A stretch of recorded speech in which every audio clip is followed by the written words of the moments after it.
할렐루야. 옆 사람에게 축복 한번 하십시다. 성공하는 한 해가 되십시오. 네. 한 번 더 얘기해 줄래요? 행복한 한 해 되십시오. 예, 이제 여길 보시고요. 누구든지 성공을 싫어하는 사람은 없습니다. 인생이 성공하고 싶고 사업이 성공하고 싶고 바라고 원하는 것들이 다 이루어지기를 바라는 것이 모든 사람의 공통적인 소망일 것입니다. 소원일 것입니다.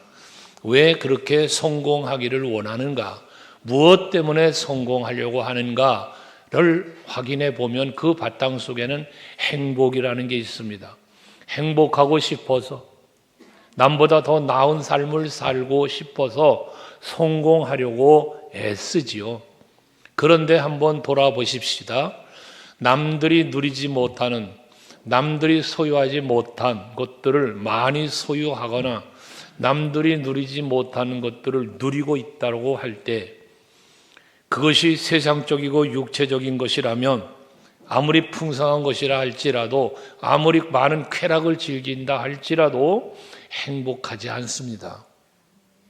여러분들도 겪어보셨을 거고 주변을 돌아보면 그렇습니다. 세상 것이 우리에게 일시적 행복을 줄 수는 있으나 그것이 지속적 영원한 행복은 가져다 주지 않더라는 것입니다. 인간 관계도 마찬가지고 환경도 마찬가지입니다. 그러나 우리 삶은 하나님의 은혜로 성령이 충만한 가운데에 살게 될 때에 성령 안에서 누리는 참된 평안과 참된 행복이 있다는 사실을 우리는 잊지 말아야 합니다. 예수를 떠나고 성령 안에 살지 못하는 인생은 마치 밑 빠진 독에 물을 붓는 것처럼 아무리 풍성함으로 아무리 세상 쾌락과 즐거움으로 채워넣어 봐도 그것은 다 소멸돼 버리고 마는, 그래서 참된 행복을 누리지 못하는 그러한 모습을 보게 되어집니다. 그러나 우리가 물질, 명예, 권세, 쾌락 채워도 행복하지 않던 우리에게 성령이 임하시고 예수의 영이 내 안에 거하시며 하나님의 약속의 말씀이 믿어지기 시작을 하면 그때부터 우리들 마음속엔 풍성함이 있고 장래 미래에 대한 소망이나 기쁨이 우리를 찾아오게 되어집니다. 이게 예수 안에서 누리는 우리에게 주어지는 행복입니다. 오늘 본문 28절과 29절 말씀에 보시면 28절에 그 후에 내가 내 영을 만민에게 부어주리니 라고 말씀합니다. 하나님께서는 우리 택한 백성들인 여러분들에게 하나님의 영을 부어주신다라는 말씀을 하고 계십니다. 29절도 마찬가지, 그때 내가 또 내 영을 남종과 여종에게 부어줄 것이며 역시 하나님의 영 성령을 부어주신다고 말씀하고 계십니다. 이건 뭘 말씀하시는가? 왜 성령을 여러분에게 부어주신다고 말씀하는가? 그 부어주심의 결과가 무엇이냐 하면 성령이 여러분 우리를 위해서 일하실 것에 대한 약속의 말씀인 것입니다. 성령이 나를 위해 일해 주신다는 겁니다. 그래서 우리가 성령 안에서 참된 행복과 평안을 찾아갈 수 있으려면 성령이 내 안에서 일하게 해드릴 때, 다른 말로 말하면 성령 충만, 내가 성령의 지배를 받고 그래서 성령에 의해서 살고 성령 안에서 사는 이러한 삶을 살 때에 그것이 성령을 부어주시는 하나님의 은혜를 누리는 삶이 되어질 것이라는 겁니다. 왜 하나님이 인간을 최초에 지으실 때에 흙으로 그 코에 빚으신 다음에 그 코에 생기를 불어넣으셨다는 거예요. 그 생기를 불어넣으니 저들이 생령이 되었답니다. 여러분, 하나님께서 인간을 지으실 때에 그 안에 하나님의 영을 부어주신 거예요. 그래서 그 영으로 더불어 살아갈 때 하나님의 형상을 닮은 삶을 살 수 있게 되어짐을 말씀하고 있는 것입니다. 그러나 그렇게 지음받은 우리 인간이 어떻게 되었습니까? 그 지음받은 인간은 하나님이 부어 주신 그 성령, 그 생명에 이끌린 형상을 따라 사는 삶을 살지 못하고 어떻게 살았다고 그래요? 육체로 살았답니다. 창세기 6장 3절 말씀을 한번 보면 그렇게 말씀합니다. 여호와께서 이르시되 나의 영이 영원히 사람과 함께하지 않는다는 거예요. 왜? 이는 그들이 육신이 됨이라 라고 말씀을 합니다. 그 코에 생기를 불어넣어 생명이 되게 해서 하나님의 영이 다스리고 하나님과 교통하는 하나님과의 관계가 형성되어 있는 삶을 살라고 지어놓은 인간이 하나님의 영을 저버리고 육체로 살아가고 있는 모습을 하나님이 보신 거예요. 그래서 창세기 6장 6절에 보시면 하나님께서 사람을 지으셨으면 어떻게 한탄을 하셨답니다. 지으시면서 그렇게 좋으셨다고 심히 좋았다고까지 하셨던 하나님이 이렇게 만든 하나님의 뜻 안에서 성령 안에서 살게 만들어 놓은 인간이 영을 떠나 육체로 살아가는 모습을 보시고 한탄하시면서 그 마음에 근심까지 하셨답니다. 이 말씀을 우리가 생각해 보면 오늘 우리들은 새롭게 지음받은 성도들입니다. 예수 그리스도의 십자가의 은혜와 사랑으로 허물과죄로 죽었던 우리가 죄사함을 받고 새롭게 거듭난 재탄생되어진 그런 우리들이 되었단 말이죠.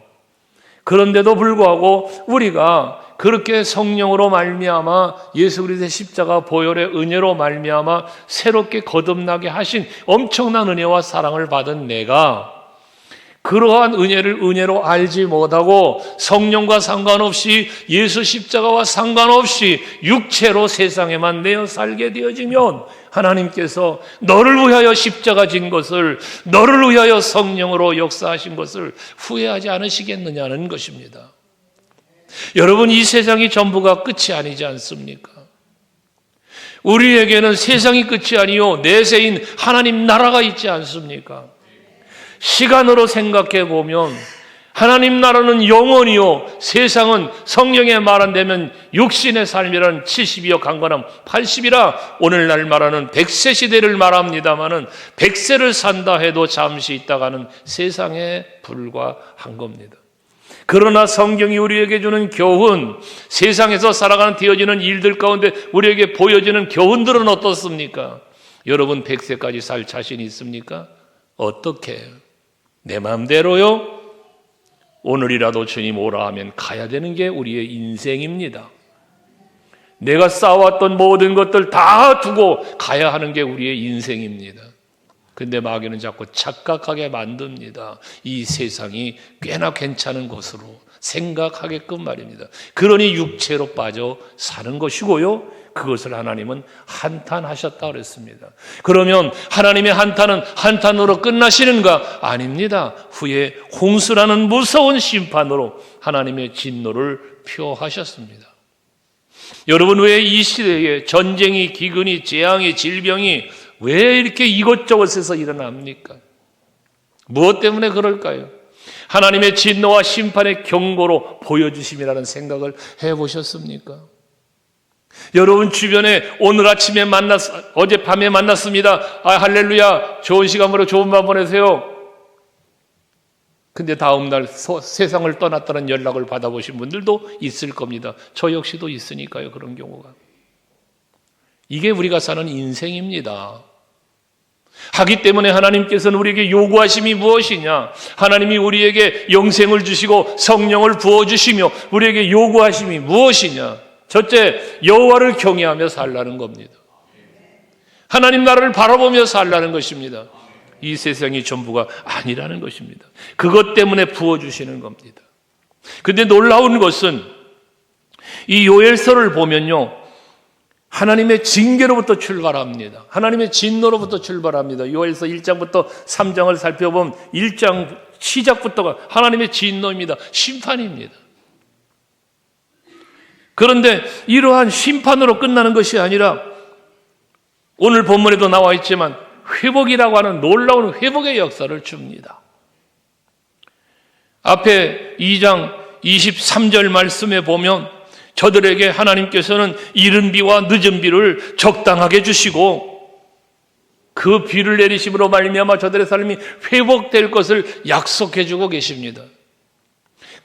오늘 28절에 그 후에 말하고 있고 29절에 그때에 말하고 있는 것은 이런 하나님의 회복의 은혜를 베푸시는 때를 말하는 겁니다. 요엘서에 보면 이런 하나님의 징계로부터 시작돼서 회복을 말씀하고 있는데 거기 특별히 보면 여호와의 날이라고 하는 말을 사용하고 있습니다. 여호와의 날, 그날, 이런 날들을 많이 말하고 있습니다. 이 여호와의 날이라고 말씀하는 것은 두 가지 의미가 있습니다. 요엘서에서 말하는 여호와의 날에 두 가지 의미가 있는데 하나는 하나님이 진노하는 날입니다. 심판의 날입니다. 또 하나 여호와의 날은 회복의 날입니다. 치유의 날입니다. 하나님이 심판하실 때에 심판으로 끝내시기 직전 우리에게 무엇을 주시느냐?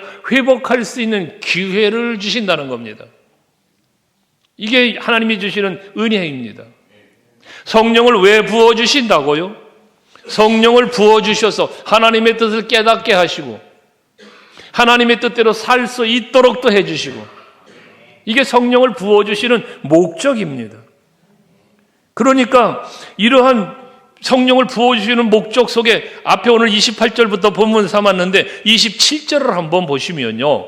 오늘 본문 27절을 같이 한번 읽어봅시다. 시작. 그런즉 내가 이스라엘 가운데에 있어 너희 하나님 여호와가 되고 다른 이가 없는 줄을 너희가 알 것이라. 내 백성이 영원히 수치를 당치 아니하리로다. 할렐루야. 여기 하나님 분명한 약속이 무엇입니까? 약속은 내가 너희들 가운데 있겠다는 겁니다. 즉 하나님이 우리 가운데 계시기 위하여 성령이로 임하셨다는 이야기죠. 그리고 하나님은 나의 하나님이 되어 주시겠다는 겁니다. 그것은 무엇을 의미합니까?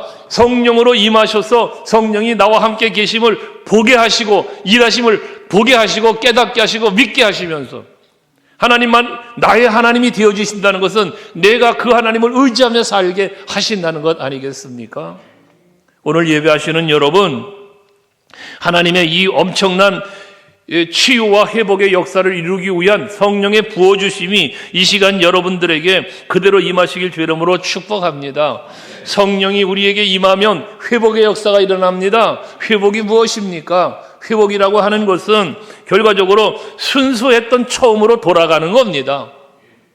에베소 교회를 향한 요한계시록 2장에서 그 에베소 교회를 향해서 뭐합니까? 너희의 처음 사랑을 회복하라 말하죠. 처음 사랑, 너희가 예수를 처음 만났을 때 그 은혜를 너희가 깨달았을 때에 그것이 어린 시절이었던 여러분 노년의 때였던 어느 때였던 여러분이 예수 십자가의 은혜와 사랑에 대한 감사와 감격하는 때가 있었지 않았겠습니까? 이거 회복하라는 겁니다. 그거 회복하라고 성령을 부어주신다는 말씀입니다. 또 이전보다 더 나은 상태로 세워져 가는 것, 이게 회복입니다. 전에는 바울이 그러잖아요. 전에는 내가 핍박자여 포행자여 회방자였지만 그러나 지금은 뭐했습니까?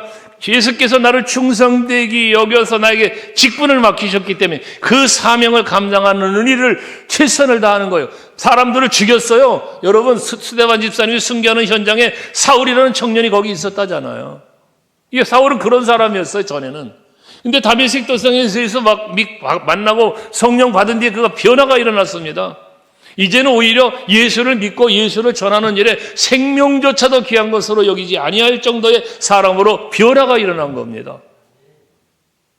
여러분 예수를 믿기 이전과 믿고 나서 어떤 게 변화됐습니까? 직분을 받기 전보다 직분을 받고는 어떤 변화가 일어났습니까? 만약에 그런 변화가 없는 일상적인 그냥 다람쥐 쳇바퀴 돌듯 형식적 교회를 다니고 여러분 형식적인 그러한 믿음, 예수 믿는다는 시인은 합니다. 그러나 믿는 자답게 살고 있는가를 한번 돌이켜보면 그런 변화가 없다면 여러분 성령의 부으심을 받은 자가 아니라 부으셨죠. 성령을 하나님은 부으셨지만 내가 그 성령을 받았느냐가 말입니다. 성령으로 나를 채우고 있느냐는 것입니다. 말씀을 지금 들으시죠. 말씀은 선포됩니다. 그러나 이 말씀을 여러분이 아멘으로 마음판에 새기고 받아들이고 있느냐는 것입니다.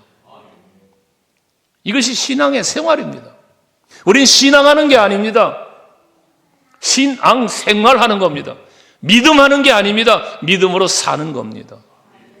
백석교단 총회장을 하고 계시는 장종현 목사님, 그분을 제가 참 존경하는 이유는 거기는 신학교 교수들이 얼마나 많습니까? 그들에게 항상 주제하는 게 있습니다. 신학자가 되지 말고 신앙인이 되라. 여러분, 성경을 연구하고 배우고 아닙니다. 성경에 기록되어 있지 않는 말씀을 연구한답시고 어떤 그 다른 이상한 것들, 문서들 갖다 펼쳐놓으며 이러쿵저러쿵 성경에 없는 이야기하는 신학적인 것들 하지 말라는 겁니다. 그렇게 가르치지 말라는 겁니다. 정말 대단한 분입니다.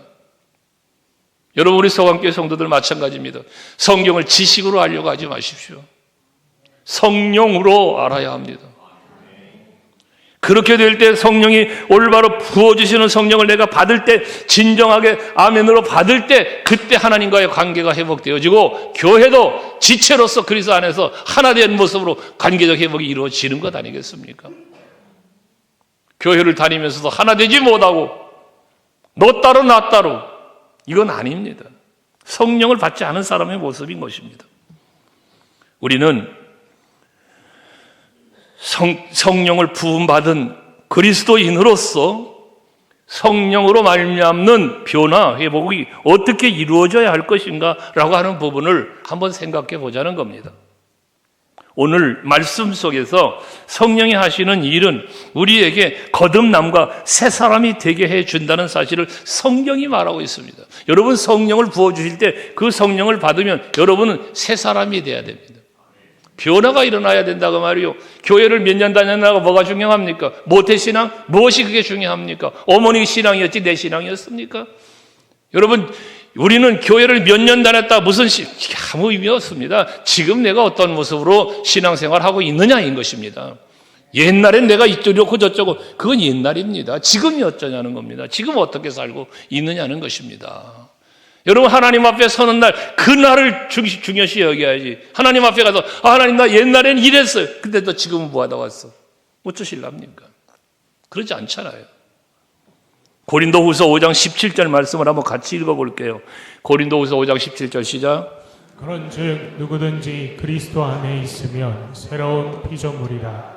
이전 것은 지나갔으니 보라 새 것이 되었도다. 여러분, 성령의 부음 받아서 예수 그리스도를 나의 구주로 영접하고 내가 그리스도 안에 있으면 난 뭐가 됐다? 새로운 피조물이 됐답니다. 왜 피조물이라는 단어를 썼을까요?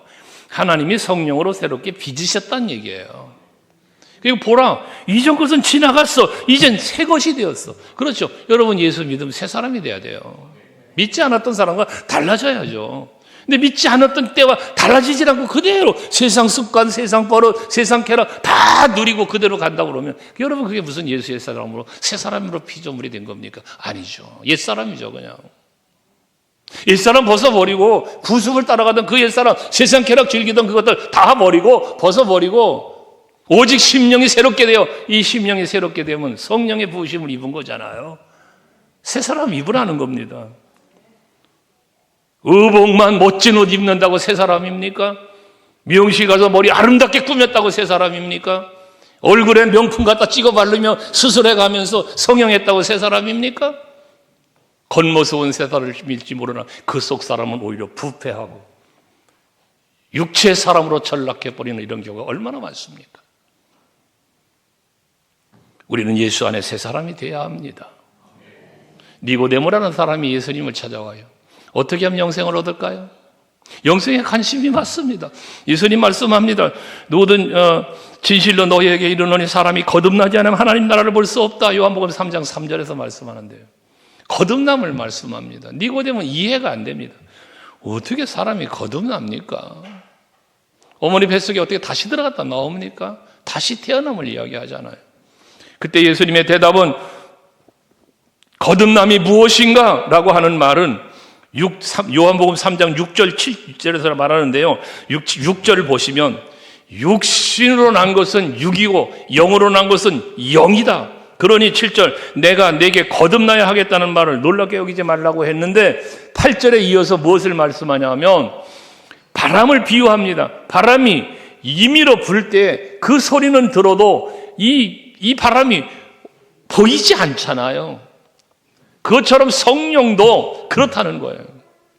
여러분, 성령을 받으면 성령은 안 보여.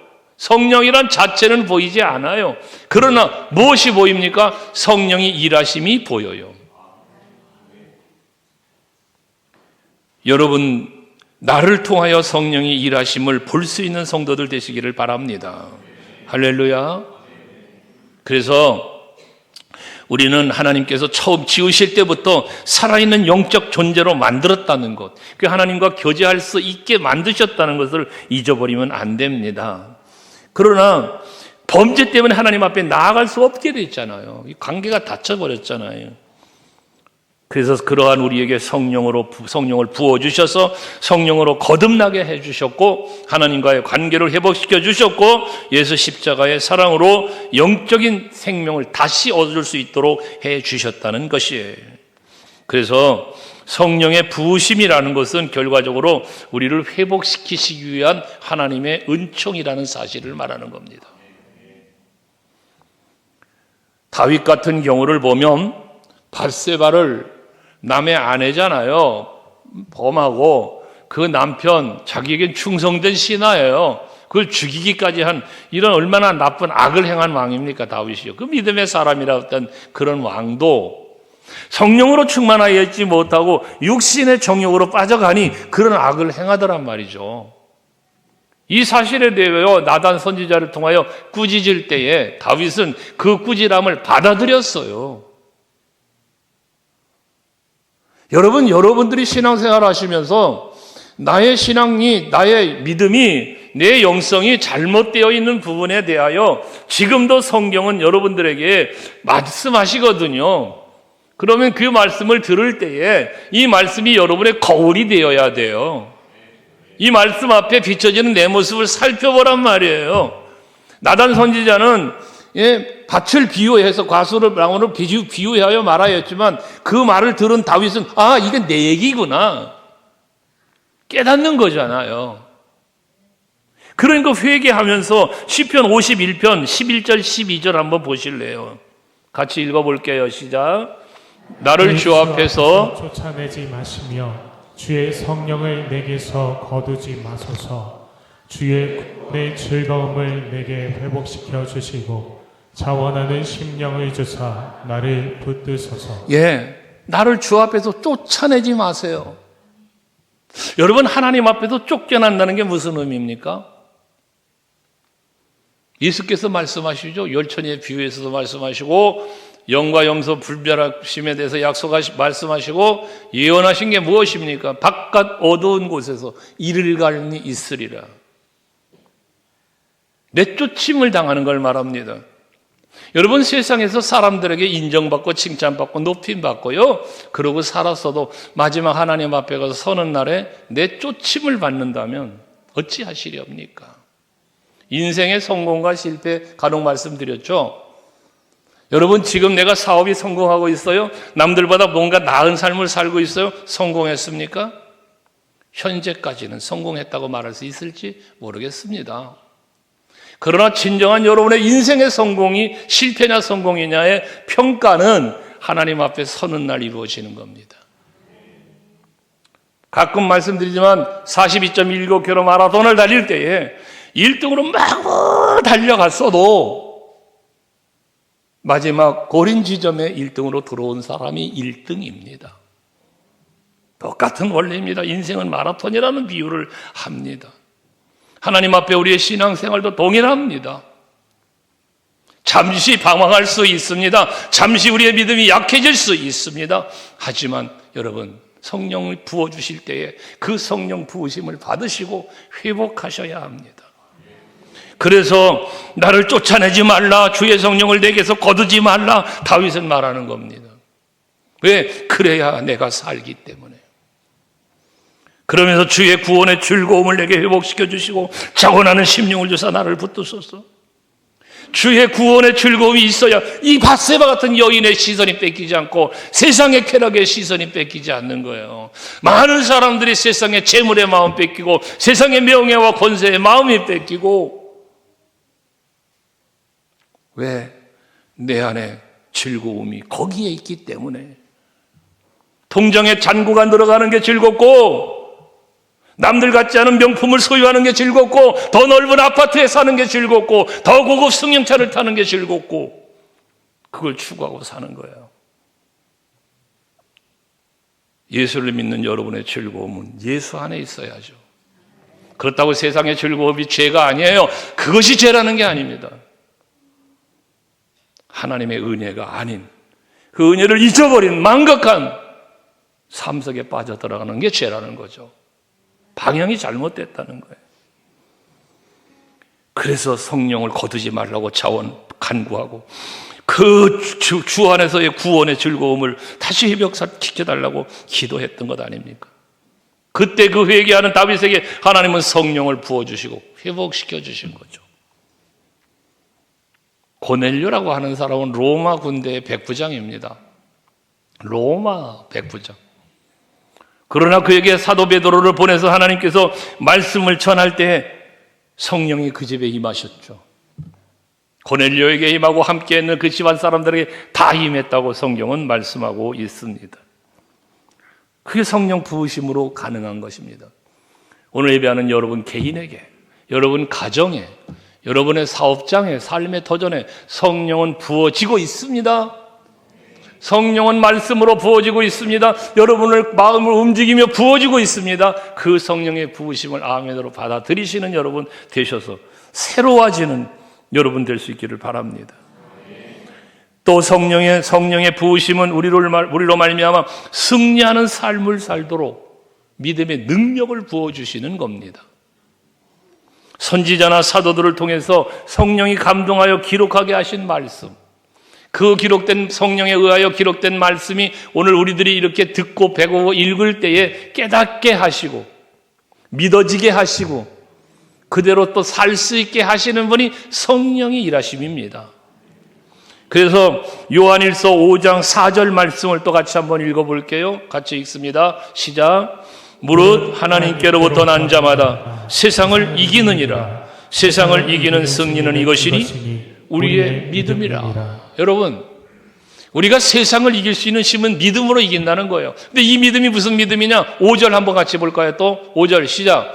예수께서 하나님의 아들이심을 믿는 자가 아니면 세상을 이기는 자가 누구냐? 여러분, 예수 그리스도가 하나님의 아들이라는 것은 뭡니까? 우리의 구원을 위하여 이 땅에 오신 분, 십자가 지신 분, 다시 부활하신 분, 그리고 하늘에 올라 다시 오실 분, 이 예수를 믿는 것, 이게 믿음입니다. 이 믿음이 세상을 이기게 한다는 겁니다. 아까 다윗 말하잖아요. 주의 구원의 즐거움을 여러분 뺏기지 않도록, 잃지 않도록 여러분이 그런 기도를 하시면서 은혜 안에 살아가는 여러분 되셔야 합니다. 하나님은 말씀을 우리에게 왜 주셨습니까? 에베소서 6장 11절 이하의 말씀에 보면 모든 마귀의 관계를 능히 대적하기 위하여 하나님의 전신갑주 입으라 합니다. 그 하나님의 전신갑주를 쭉 나열하고 마지막 17절에 가서 보면 마지막 말씀이 뭡니까? 곧 하나님의 말씀을 가지라 말합니다. 가지라는 말씀은 무엇입니까? 하나님의 말씀을 믿으라는 겁니다. 하나님의 말씀대로 살라는 겁니다. 이게 곧 마귀를 이기는 힘이라는 것입니다. 말씀이. 그럼 마귀를 이기는 건, 모든 마귀의 관계를 이긴다는 건 뭘 말하는 거예요? 세상이 이기는 거예요. 그 모든 유혹과 미혹을 이기는 거예요. 이게 말씀의 능력입니다. 예수님도 광야에서 금식하시고 마귀 시험 받을 때에 결과적으로 말씀으로 이기시지 않았습니까? 아무리 세상이 변하고 시대의 흐름이 변하고 문화가 바뀐다 해도요, 하나님의 말씀은 1.1획도 변함이 없습니다. 예수께서 친히 말씀하시죠. 마태복음 5장 18절에서 보십시다. 진실로 너희에게 이르노니 천지가 없어지기 전에는 율법의 1.1획도 결코 없어지지 아니하고 다 이루리라. 여기 천지가 없어진다는 건 뭘 말하는 겁니까? 마지막 하나님의 심판을 말하는 겁니다.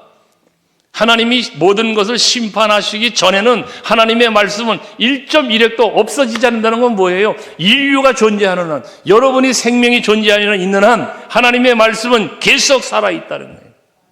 하나님의 말씀은 그대로 이루어진다는 것입니다. 그러니 그 이루어짐 속에서 우리는 하나님 앞에 서는 거예요. 마지막에 그때 내가 하나님의 말씀에 의지해서 살았느냐? 성령이 충만해서 말씀을 믿고 말씀을 중심으로 신앙생활을 하면서 잘못됨이 없고 바른 신앙으로 승리하며 살았느냐? 마지막 주님 앞에서 이 평가를 받는다는 거예요. 이 평가를. 그런 승리할 수 있도록 도우시는 이가 성령이라는 말씀을 오늘 하고 있는 겁니다. 그러라고 부어주셨다는 겁니다. 오늘 주보에 올라가 있는 칼럼에도 제가 썼습니다마는 우리가 살아가는 삶은 비슷한 상황에서 사는 사람도 있고 또는 전혀 반대되는 삶의 환경에서 사는 사람도 있습니다.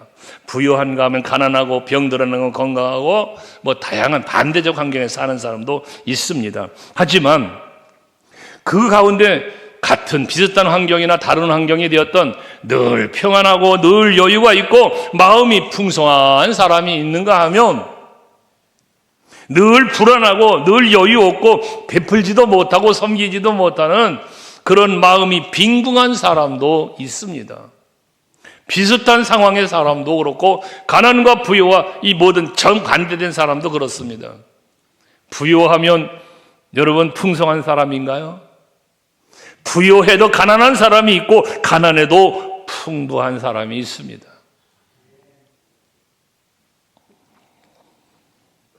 우리 교회에서도 그런 일들이 있었지만 지난 주간에 제가 집회를 다녀온 교회에서도 제가 그런 분을 보고 왔네요. 예물 봉헌하는데 목사님 섬김 예물을 꽤 큰 돈을 드렸습니다. 감사했습니다. 누군가도 묻지도 않았습니다. 그냥 축복만 했습니다. 성의 마지막 날인가요? 셋째 날인가요? 목사님께서 사모님께서 이분 좀 특별히 기도해 주셨으면 좋겠다고 부탁을 하길래 갔더니 선교 예물을 드리신답니다. 그래서 특별 기도를 해달랍니다. 그 축복 기도를 해주는데 그분이 그런 말씀을 합디다. 자기는 힘들고 어려운 삶을 사는데 자기 딸도 그렇대. 이 이야기는 이게 유튜브에 방송이 올라가기 때문에 참 개인적인 신상 문제도 돼서 더 구체적인 말씀은 안 드리겠습니다. 어쨌든 힘들고 어려워요. 통장에 돈이 없어요. 근데 그걸 다 털어서 목사님 성김헌금 드렸었습니다. 이번에 또 이런 일이 있어서 이렇게 준비하여 드리는 겁니다. 라는 고백을 하는데 마음이 좀 찡합디다.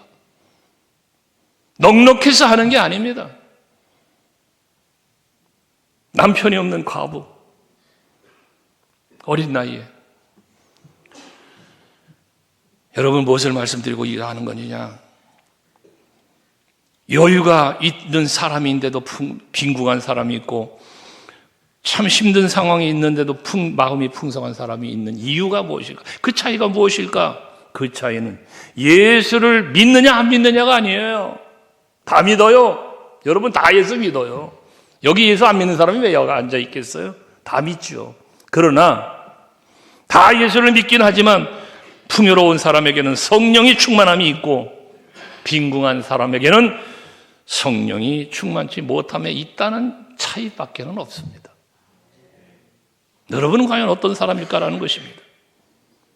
주님만을 바라보는 사람은 미혹하는 그 어떤 것에도 미혹되지 않을 것이고 예수님만을 의지하고 주님만을 바라보는 주님의 발자취만을 따르고 살아가는 사람이 되어질 것이고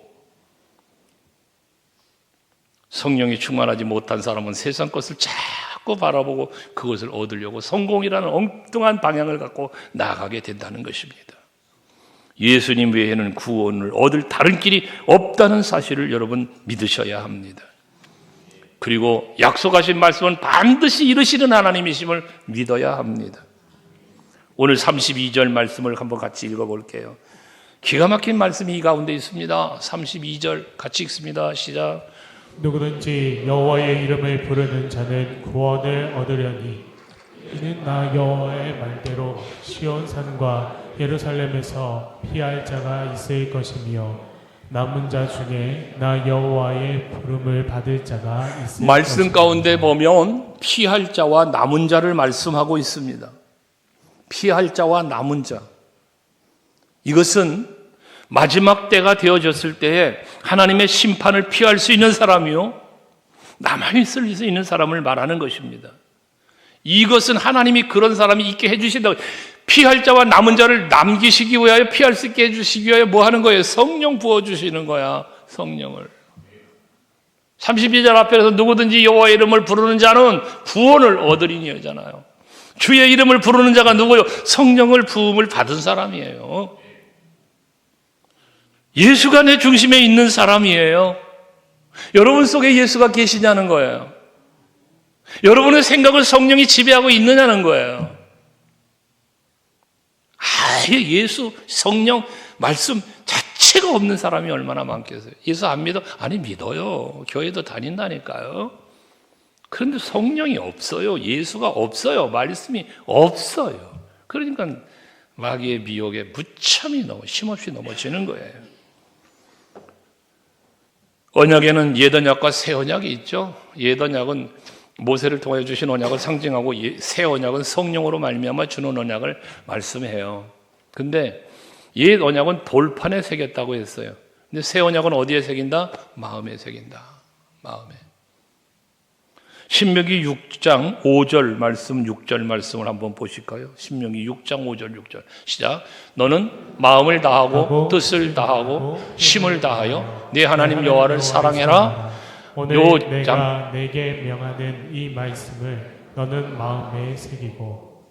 어디다 새겨라? 마음에 새겨라. 마음에 새겨라. 그래야만 마음을 다하고 뜻을 다하고 성품도 다하고 다하여 하나님을 사랑할 수 있게 되기 때문에 그런 거예요. 마음에 새겨라. 마음에.